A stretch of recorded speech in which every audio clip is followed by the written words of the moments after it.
Claire Bennett had built an empire from scratch. As the CEO of a global tech company, she had been unstoppable, confident, radiant, admired. But that was before the accident. Now, confined to a wheelchair, her once vibrant spirit seemed locked behind guarded eyes. Tonight, against her will, her assistant had arranged a blind date. "You need this," she had insisted. "Someone to remind you that life isn't just boardrooms and rehab sessions." Claire doubted it. She sat at the candlelit table, her fingers gripping the edge of her wine glass.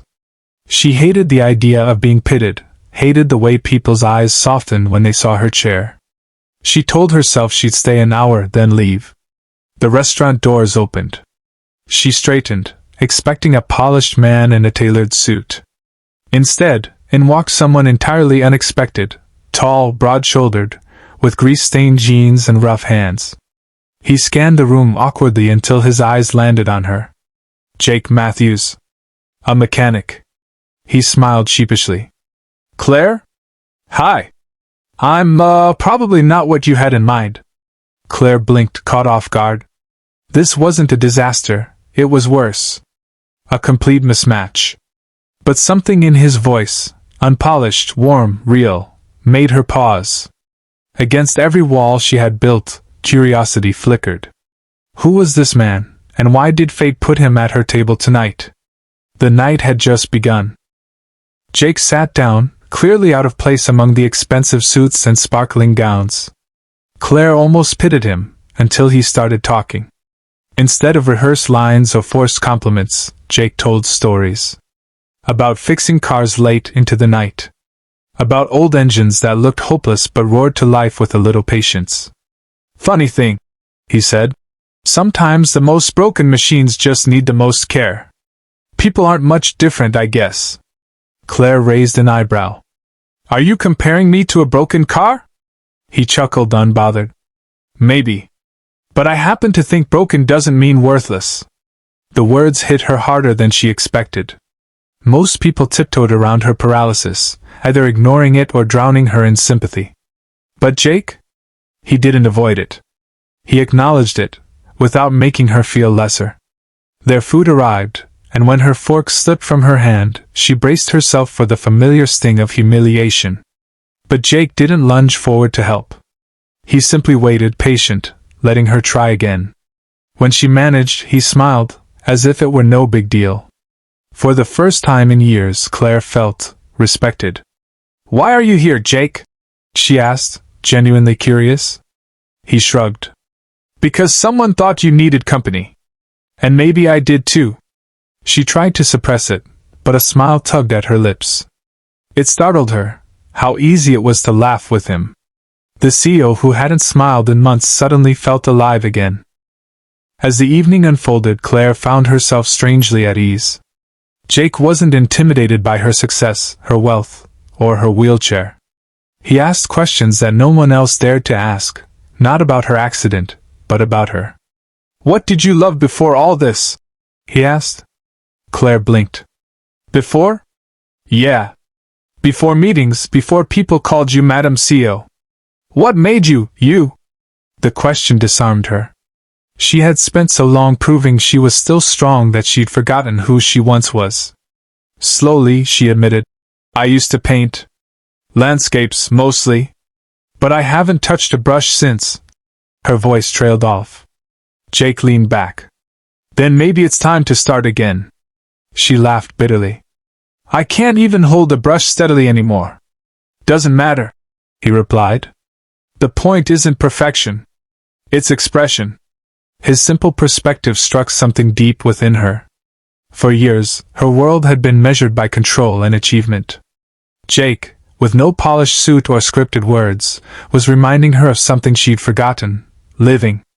Hours passed unnoticed. Claire caught herself leaning in, drawn to his unshakable honesty. She didn't feel pitied. She didn't feel like the paralyzed CEO. She felt human. When dessert arrived, Jake smirked. "Careful, I'm terrible at sharing. You'll have to fight me for it." She surprised herself by laughing, loud, unrestrained, genuine. People turned to look, and she didn't care. For the first time since the accident, her walls were cracking. And she wasn't afraid. As they left the restaurant, the night air was cool, filled with city lights and distant sounds of traffic. Jake walked beside Claire, not rushing, not pushing her chair, simply keeping pace. "Most people," she said softly, "look at me and see a tragedy." Jake stopped, meeting her eyes. "Funny. I don't see that." "What do you see, then?" she challenged. He thought for a moment. "I see someone who fought like hell to still be here. Someone who's stronger than she realizes. And maybe, someone who's tired of pretending she doesn't need to smile." The words sank into her like sunlight breaking through clouds. No one had spoken to her like that since the accident. Not doctors. Not colleagues. Not even friends. Her throat tightened. "You don't even know me." Jake smiled softly. "Maybe not. But sometimes strangers see what others overlook." For a long moment, they stood in silence. Claire felt something stir, a dangerous, fragile thing she hadn't allowed herself in years: hope. Then, unexpectedly, Jake pulled out a small sketchbook from his jacket pocket. Inside were rough pencil drawings, cars, tools, streets. "Not great," he admitted, "but it helps me think." He handed her the pencil. "Try it." Her hands trembled, but she pressed the pencil to paper.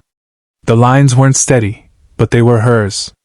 And when she looked up, Jake's eyes held no judgment, only pride. For the first time in years, Claire felt free. By the end of the night, Claire's heart was racing, not from nerves, but from something she hadn't felt in a long time. Possibility. In the car ride home, she replayed Jake's words. He hadn't promised to fix her. He hadn't pretended she wasn't broken. He had simply reminded her that broken didn't mean useless, and scars didn't erase worth. When they reached her mansion, Jake hesitated. "Well, I guess this is where I say goodnight."